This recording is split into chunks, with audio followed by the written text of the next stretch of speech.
Hey guys, how's it going? How to find rare cards in Pokemon TCG booster packs. So first of all, go ahead and open up your own Pokemon. Finding a rare cards in Pokemon TCG booster packs is largely based on luck, as card distribution is randomized, right? However, you can follow these tips to maximize your chances of pulling rare card.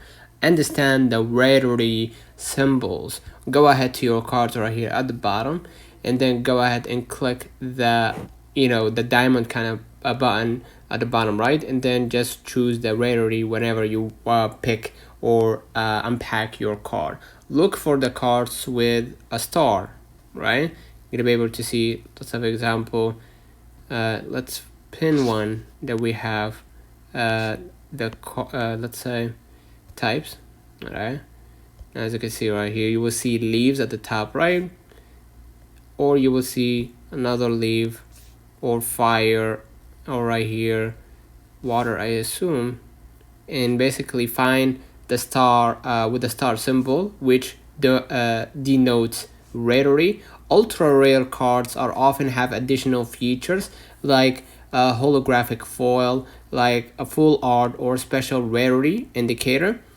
Okay, next, know the set composition. All right, familiarize yourself with a card list of a specific set, right? Like Crown Zenith, right? Or Evolving Skies. The rarer cards, like the full arts of a secret rares, are listed separately in an official guide or website.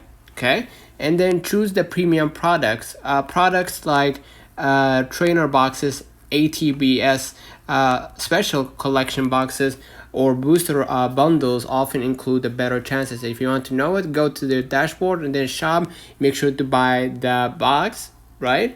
And oftentimes you will end up choosing the basically the rare cards from there.